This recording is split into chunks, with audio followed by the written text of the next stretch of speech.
Özbek, Türkmen, Uygur, Tatar, Azer bir boylu. Kara, Kalpak, Kırgız, Kazak bunlar bir soylu.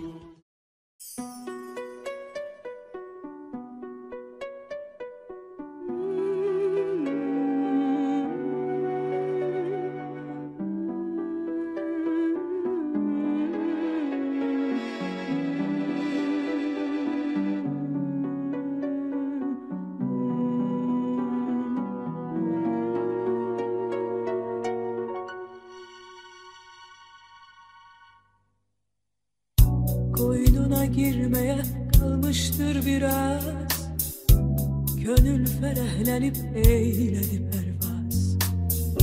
Ölmeyip göreydim seyrini her yaz, sende vardır başka letafet şuşa. Koynuna girmeye kalmıştır biraz, gönül ferehlenip eğledi pervaz. Ölmeyip göreydim seyrini her yaz, sende vardır başka letafet şuşa. Hey, hey, hey, hey,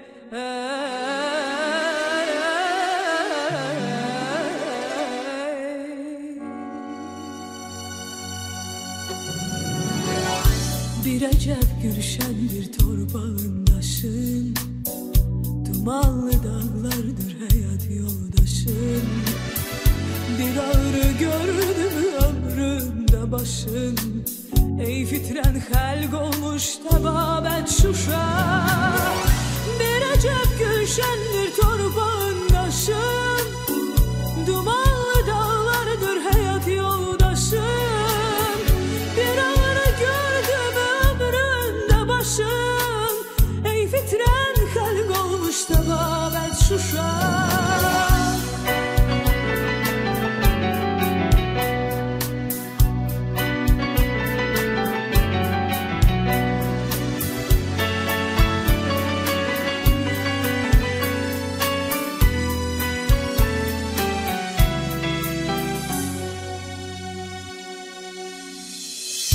Dağlarından kopar havalı yerler, ah o serin yerler, sefalı yerler.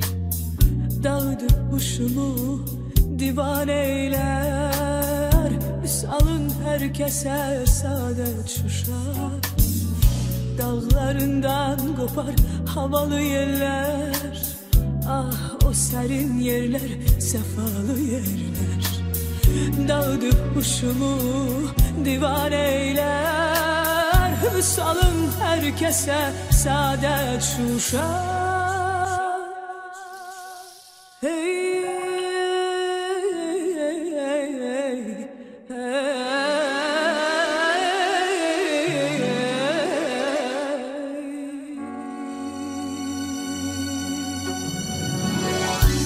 Bir acep gülşen bir torbağındaşın, dumanlı dağlardır hayat yoldaşın. Bir ağrı gördü mü ömründe başın, ey fitren helg olmuş tebabet şuşa. Bir acep gülşendir torbağındaşın, dumanlı dağlardır hayat yoldaşın. Bir ağrı gördü mü ömründe başın, ey fitren helg olmuş tebabet şuşa. Ey fitren helg olmuş tebabet şuşa.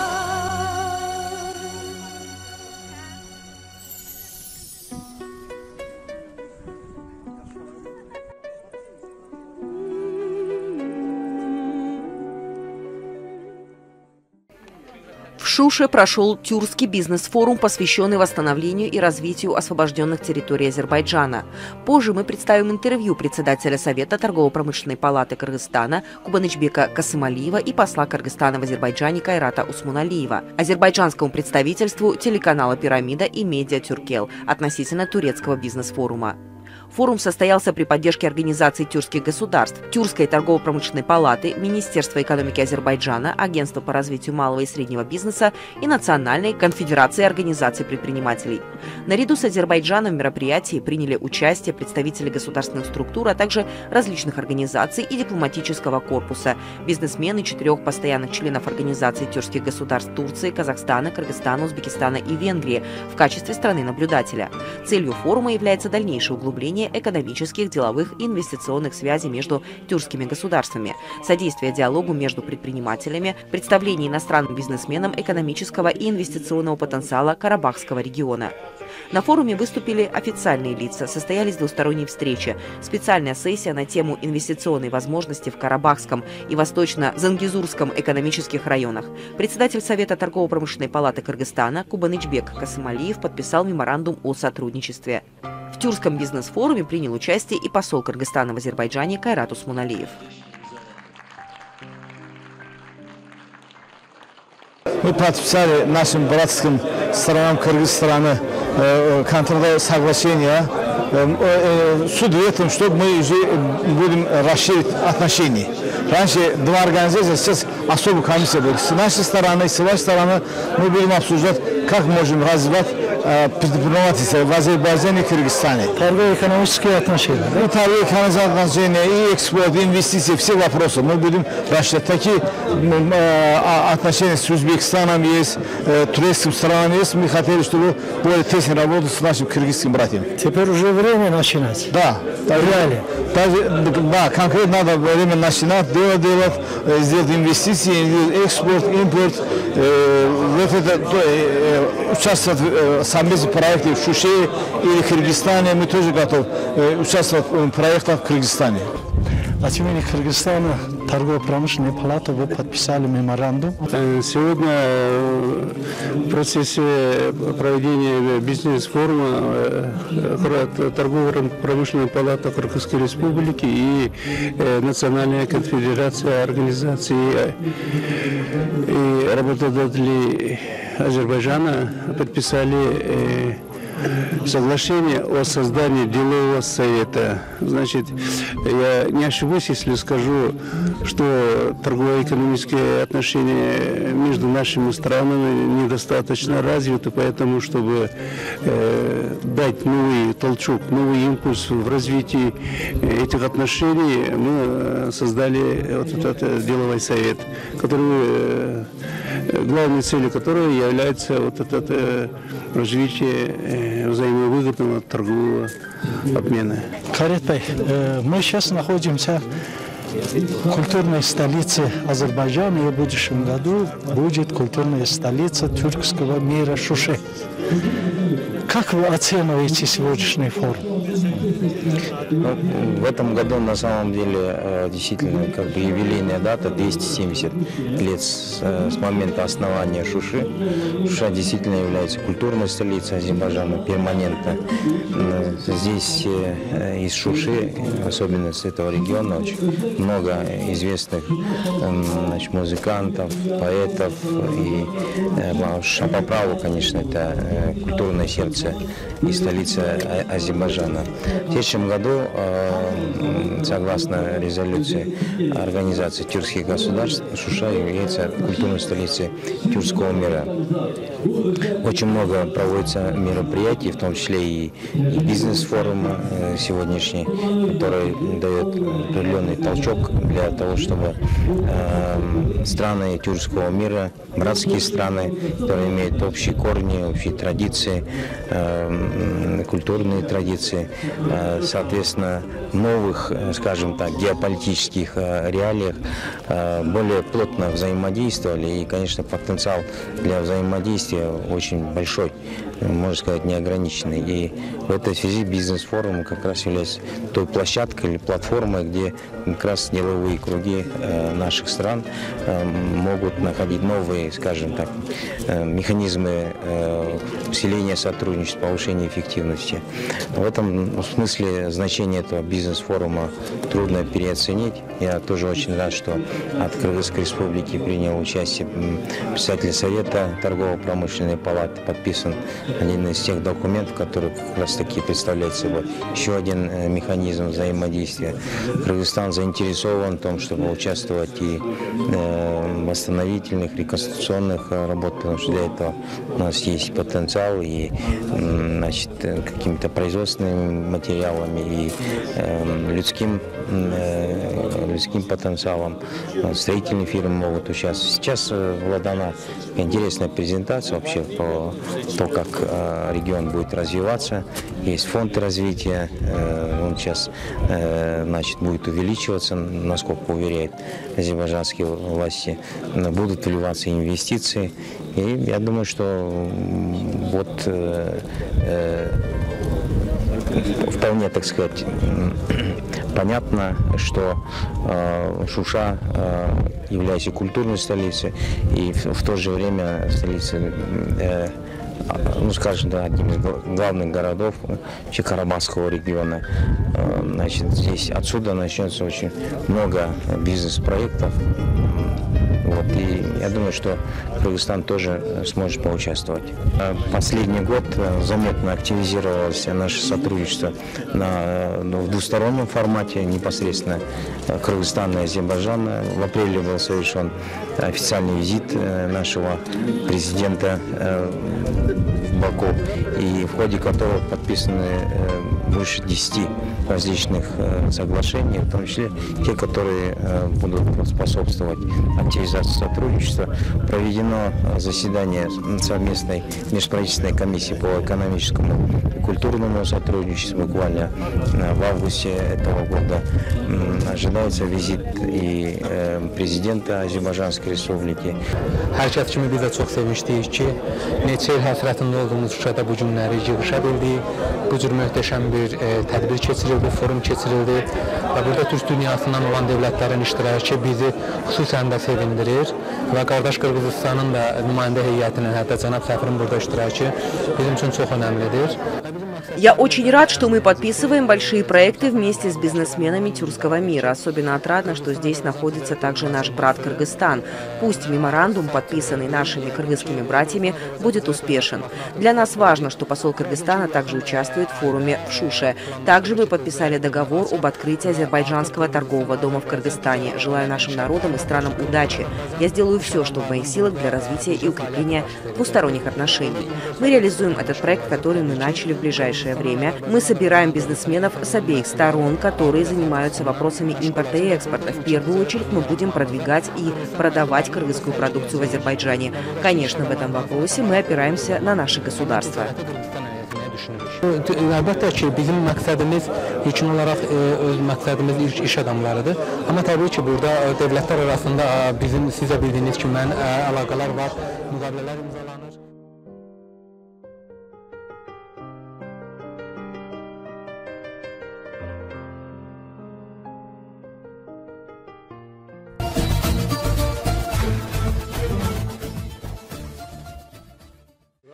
Мы видим у вас очень много книг про Манаса. Это эпос Манас. Вот наши телезрители тоже пусть смотрят. Это когда-то что-то тянет человека, он сам не знает. Эта книга как появилась, я вам скажу. Вначале это прозаический вариант Ченеша Юсупова про Манасы. Манас Дастаны. Вы перевели на азербайджанский язык? Я перевел на азербайджанский язык. Но почему? Вначале не это я перевел. Я перевел отрывок из эпоса некоторые, который опубликован в нашем печати, в нашем журнале «Газета». Да? Для азербайджанских читателей я хотел дать информацию про Манаса. Но до меня, честно говоря, не знаю, это может я прав или нет, но факт, что до меня про Манаса никто ничего не информировал. Несмотря, что я сам филолог, мы ничего не прошли в вузе. Вы сами тоже не знали, да? Подробно не знали? Всего это мы знали, что Манас киргизский эпос, Манас киргизский герой. И все. Потом я, когда был первый раз в 1987 году в Кыргызстане, там везде именно Манас, аэропорт, начиная с аэропорта. Это привлекательно. Да, все там Манас. Я думал, кто это герой, вообще, это кто он, как лиц. Потом я взял там разные варианты Орозбекова, Каралаева, там было в продаже, я взял эти книги, но объем Манаса очень большой. Я, когда приехал в Баку, дорожным впечатлением, тоже написал, что «Жемчужина Тяньшана», так называлось, да? Это было опубликовано, это дорожное впечатление было, и впечатление о Кыргызстане, какие они там живут, какие музеи и так далее. И я так начал, потом я на тему эпос Манас и традиции тюркских сказаний, на эту тему я написал диссертацию кандидатскую и защитил. Это был ваш кандидатская диссертация. Да, вот эта книга вышла в Азербайджане на азербайджанском языке, на русском, а в Кыргызстане мой там есть друг Нусрат Мамедов, тоже издавал на киргизском языке. Так что потом вот, когда вот это, например, был в интернете, который в моем переводе, в Иране, в Тебризе, издательство Набати взял на персидском языке? Алфавитом на азербайджанском языке. Ну, хороший тираж имеет 3000, там, конечно, они тоже первый раз ознакомились с Манасом. Тебризе печатывался на азербайджанском языке, на арабском алфавите. Да. Потом я вот занимался не только Манасом, я занимался, общем говоря, киргизским фольклором, да, например, ихний по-нашему атасözü. Кыргызский тоже на атасözü. Вот взял оба варианта и на кыргызском, и на азербайджанском. Да можете одну атасözü. Azı çok bil. Az da bolsa köptür kör. Например, az da bolsa köptür kör. Azı çok bil по-нашему.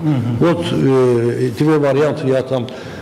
Kırgız atalar sözü ve masalları. Вот. Да. Ну так, про эту книгу. Наконец я вот это самое, используя из разных вариантов Манаса, я хотел, по практике же это есть. Например, Марбаджир тоже написал поэму Манас. И я хотел, это называется интерпретация. Ну, типа сценария. Да. Вот я создал свою версию. Спасибо Низаму Джафарову, наш академику, мой друг. Он издавал в центре Ататюрке, да, и там... Поэма, да? Поэма, это поэма, да. Вот. Называется вот это Манас, только поэма, собственная поэма, то есть это мое творчество. Вы сами... Да. Ну, там реальные образы, сюжеты на место, но только, на мой взгляд, Манас кто. Да, вот, Адиль Меллим, вы как думаете, будете продолжать эти творческие?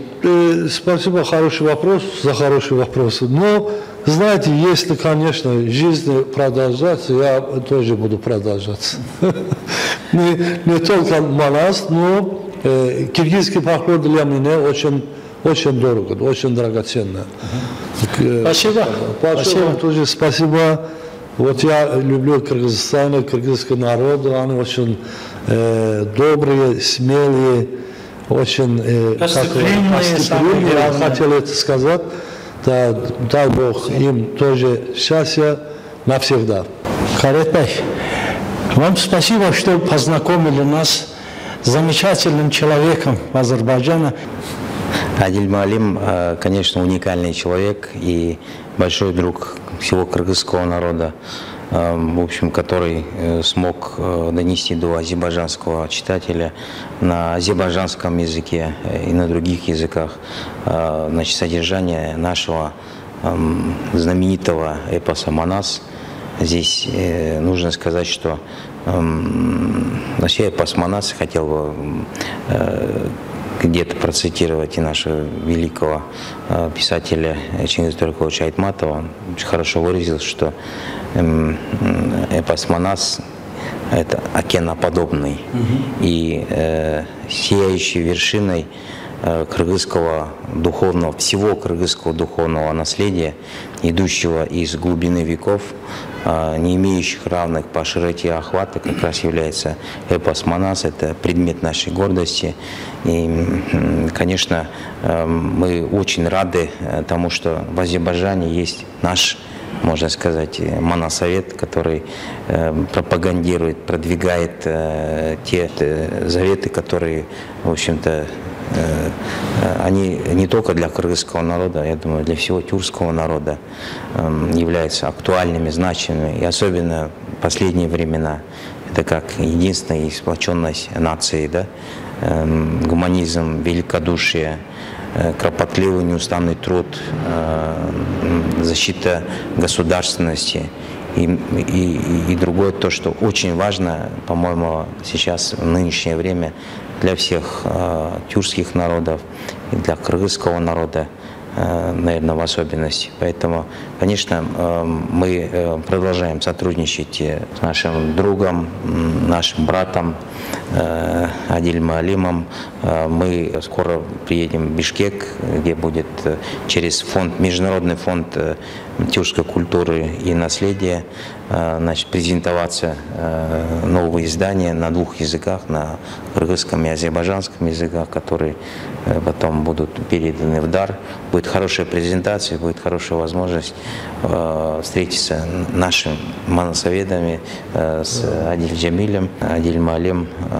Просто сам по себе очень человек, который очень хорошо разбирается не только вот в тех традициях вот, и Манаса, и также другие тюркские сказания, да, это Деде Горгот и другие, которые... Я считаю, что вот через такую культурно-гуманитарную составляющую Адилем Алим проводит идеи народной дипломатии, укрепления дружбы между братскими народами. Очень сильно чувствуется дух Манаса. Вы знаете, вот Адиль Алим всегда приходит, когда мы приглашаем посольство на наше мероприятие. Для нас это большая честь. И вы здесь совершенно правы, когда он приходит, я чувствую, что что-то еще такое приходит вместе с ним в плане поддержки. И наверняка что-то есть это в этом, нечто такое мистическое. Здесь без всяких, очень серьезно. Мы чувствуем не только дух Манаса, но и просто поддержку нашего братского народа. Мы не чувствуем Азербайджан здесь, как в другой стране. Вот. И как раз эпос Манас, он является одним из тех скреп, скажем так, да, такое новое слово, скреп, который нас объединяет, укрепляет и цементирует на пути нашему продвижению, процветанию наших народов. Спасибо. И в этом очень большая заслуга нашего многоуважаемого Адиля Джамиля. Я думаю, что в Кыргызстане, когда он приедет, будет очень большое интересное событие в культурном плане между двумя народами.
В этот раз мы вам расскажем о провинции Турции Кахраман-Мараш. На юго-востоке Турции находится город Кахраман-Мараш, центр одноименного Ила, области. Занимает равную территорию на подножье горы Восточный Тавр.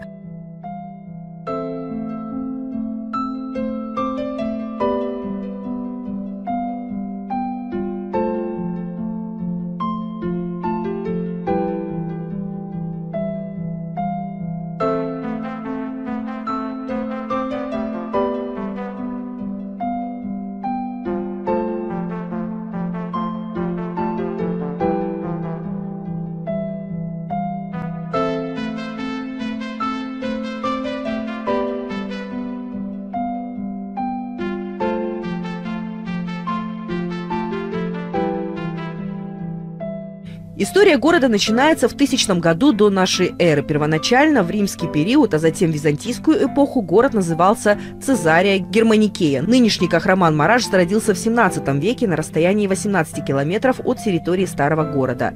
До 1973 года именовался Мараш. Затем к названию было решено добавить слово «Кахраман», что в переводе означает «герой». Высокий титул был получен за победу в битве с французским легионом во время войны за независимость Турции. Кроме достойного звания, город был награжден медалью за независимость. Главной исторической достопримечательностью древнего Мараша считается цитадель, возвышающаяся на холме в центре города. Среди старинных мечетей города есть здания, построенные в 15-16 веках.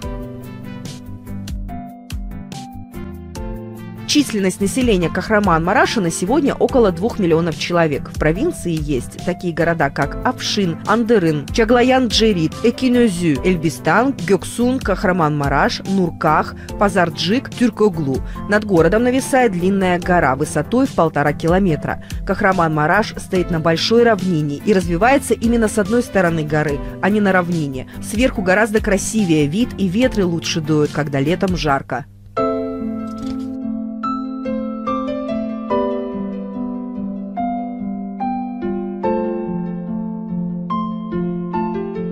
Город стремительно растет на глазах. Строятся новые многоквартирные жилые дома, где новый Мараш, а где старый, хорошо видно с неба.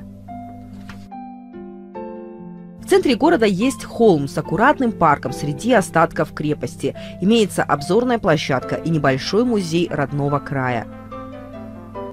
Для прогулки по Марашу не нужно иметь с собой запаса воды. Часто стоят краны с питьевой водой, в среднем между ними не больше 500 метров. В Мараше весьма низкая преступность. На ночь у лавок не убирают выставленные овощи и фрукты, только прикрывают их. Можно зайти в магазин, оставив открытыми ветровые стекла в машине.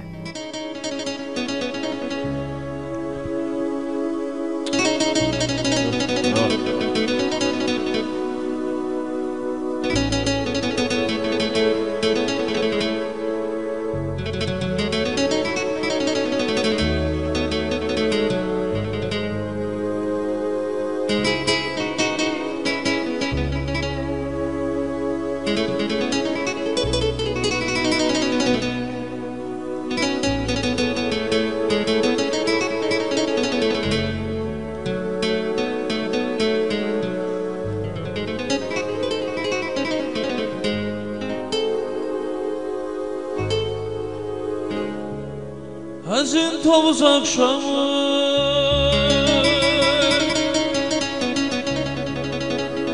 yanır göylerin çamı,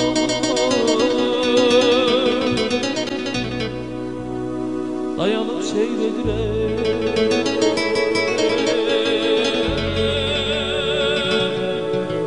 Xatirələr dünya.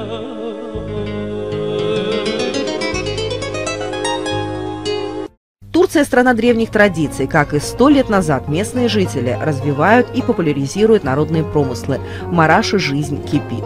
На улицах, магазинах, рынках, мастерских многолюдно. В отдельных местах Мараша в лучших древних традициях здесь по-прежнему изготавливают интересные сувениры из кожи, камня, стекла и керамики. Например, Назир Бунджук, глаз Фатимы, всевидящее око, самый известный сувенир в Турции. Своему обладателю он приносит удачу и защищает от сглаза. Его принято размещать у входа в дом.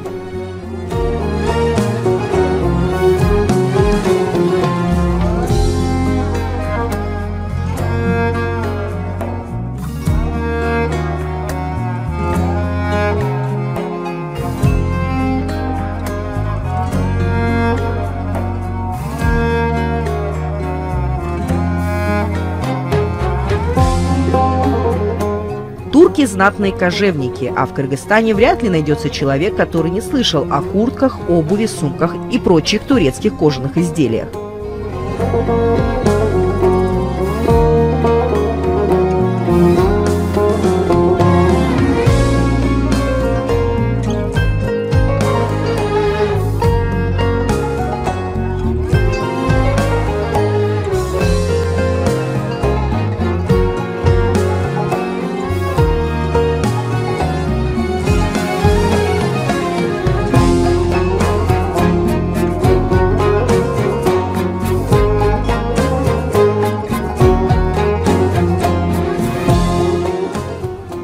Медная посуда. Такая посуда была широко распространена во времена Османской империи. Сегодняшние мастера изготавливают медные изделия в лучших древних традициях, но немного проще в плане внешнего вида.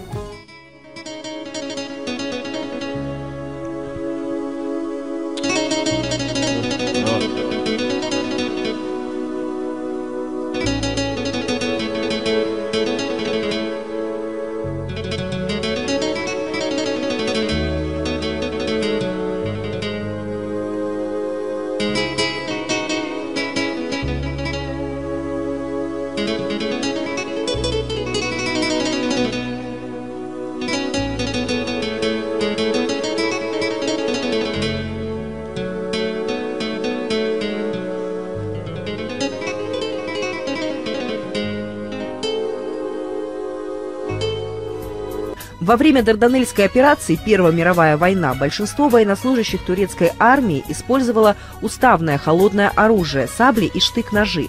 Но турки глубоко чтят свои традиции предков.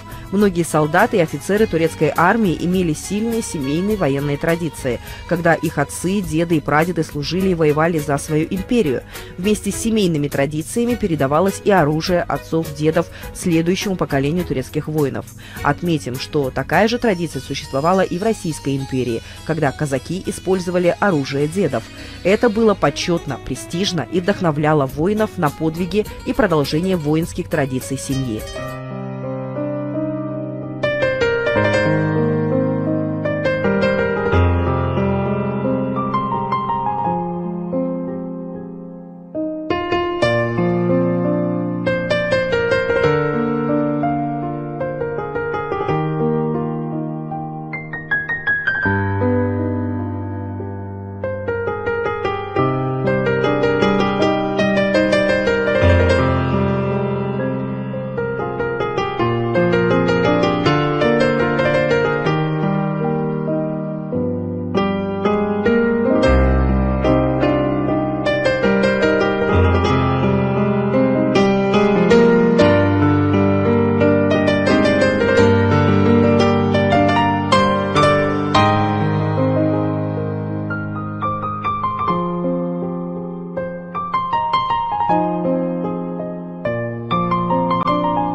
Кроме того, Кахраман-Мараш славится ювелирной промышленностью. Он занимает второе место после Стамбула по производству золотых изделий. Огромное количество разнообразных ювелирных украшений представлены в магазинах, бутиках и торговых лавках.